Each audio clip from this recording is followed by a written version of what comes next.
Hello, everybody. This is Angel Ribo, the CEO Confident, and we are here today with Neville Joffe. Hi, Neville. How are you? Hello, Angel. Wonderful. Thank you. So Neville Joffe, as you probably already know, he's an author, he's an executive educator, and he's been teaching financial literacy and business mastery for more than 25 years to more than 20,000 people worldwide for these very, very large corporations.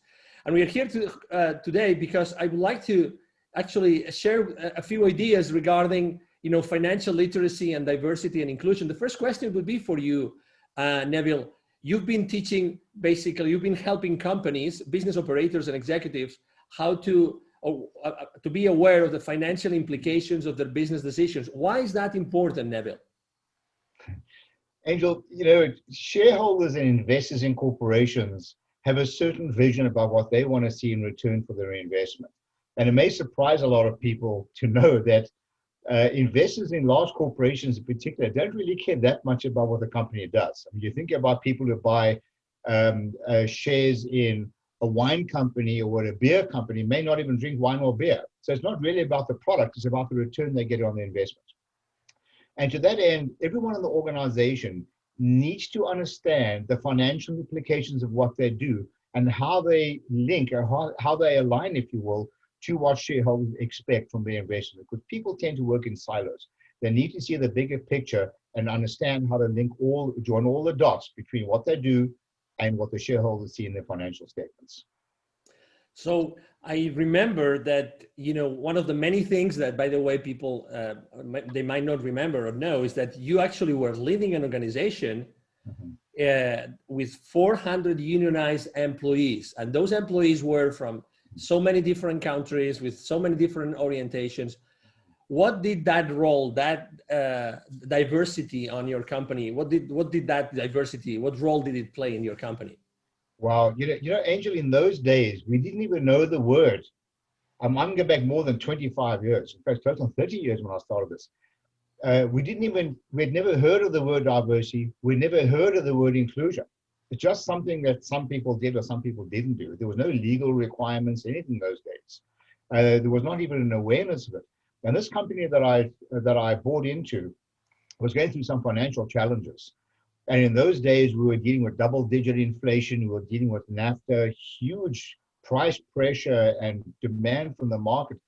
Pricing from the market was demanding that prices come down while costs were going up. It was really, really tough to stay open in those days. So what I did was I opened up. I went to a financially transparent environment. Now, keep in mind that we had every nationality imaginable. We had a rainbow, if you will, a rainbow of employees in this organization, every skill set imaginable. So what I did was I went to a financially transparent organization, and I did a deal with our union. We were a union shop, whereby I said to the union, look, I have a belief that nobody washes a rented car. There's no sense of ownership. And it's important that people feel a sense of ownership. So I'm a strong advocate of education and engagement. I educated these people to understand the financial implications of what they did, use very simple methodologies like tearing up $20 bills when people messed up, and people used to freak out. I said, why are you freaking out? You do this every day. I got their attention. But I started using some very unorthodox methods of teaching business literacy, gave them, people work better when there's something in it for them, right? And I started involving them in decision-making because all their skin in the game. But the whole notion of inclusion, in my view, shouldn't be inclusion for the sake of inclusion. This should be the sake of inclusion with a bigger purpose. My interpretation of inclusion is getting people to help you make financially smart decisions. To me, that is what inclusion is about. It's about job security. They need to be included because it provides job security for them. It helps them make more money to improve their own economic lives. So everybody, in my view, when you talk about diversity and inclusion, it means inclusion with decision-making. It means inclusion in helping people grow from within. And when I talk about diversity, I'm talking about diversity using people's skill set. We had what I call an inventory of skills. We had a database. In those days, we used to use Lotus 123. And I had developed a database of what people's skills were. We had people coming out of Europe who were nurses working as operators. We had people who were engineers working as store operators. And we tapped into these resources. It was magnificent. We found acres of diamonds of knowledge that we used to grow this company. And within a few years after starting this initiative, this company has zero debt, became a world-class producer. There is something else I'd like to add, if I may. Absolutely. While it's in mind. The companies I've worked with over the last 25 years, a lot of multinational companies, I can tell you that those companies that I've worked with that practice diversity and inclusion to the level that I'm talking about, not just because it's a legal thing or it's something which they have to do, it's something that they want to do, are significantly more profitable with lower staff turnover than those companies that don't practice this. It's blatantly obvious with those companies that I've worked with. I was going through actually the list. Neville was kind enough to share with me the list of his former clients. And besides lots of testimonials and recommendation letters, I saw the names. Would you mind sharing the names of a few companies that you have been working with throughout time? Well, these are the companies who practice this type of thing. This is a matter of culture. People like Toyota, Hallmark Cards, Campbell's Soup. I mean, these are the likes of the kinds of companies, these wonderful companies. McDonald's, these are people who practice this as a matter of culture and policy, not necessarily because of legality. And their names, the success of these companies speak for themselves. What did you do?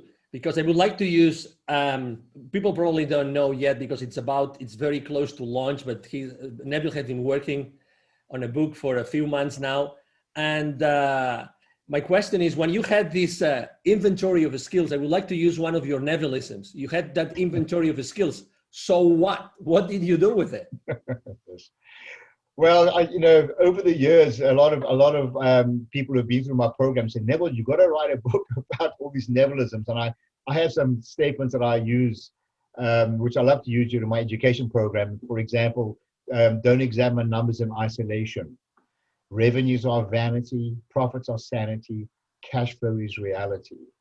And to your point, like, so what? Cause and effect.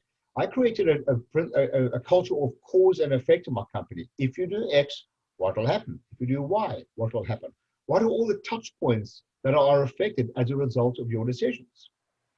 Don't examine numbers in isolation is another one. People will tend to keep looking at revenue going up and all high-fiving. Well, don't get so excited. What about profitability? What about sustainability? Don't do the wrong things more efficiently. We have to keep re-examining what we do. What worked for you several years ago may not work for you today. So this whole notion of inclusion and diversity, the people who are included in decision-making are encouraged to keep resetting the button, if you will, of processes. And it's magnificent when people who are not involved in a certain skill set look from the outside, they have the license to ask stupid questions, if you will, because they tend to pressure test a lot of decisions that are going on in companies, always linked to the financial implications of those decisions. Thank you so much, Neville, for bringing this to our attention, actually for bringing to the audience this new frame of reference about diversity and inclusion. People that want to know more about you and about what you do, Neville, what's the best way to reach out to you? Just email me. It's Neville, Neville, at BizWisdom. That's BizWisdom.com. I love a good debate, in case you didn't notice, and I'll be delighted to speak to you and chat to you about some of these concepts. Thank you very much, Neville. It's been a pleasure to have you here. And for our audience, thank you very much. Again, this is Angel Ribo, the CEO of Confident. Thank you for being here today, and hope to see you soon in another of our interviews. Thank you very much. Have a wonderful day. Bye-bye. Thanks. Bye-bye.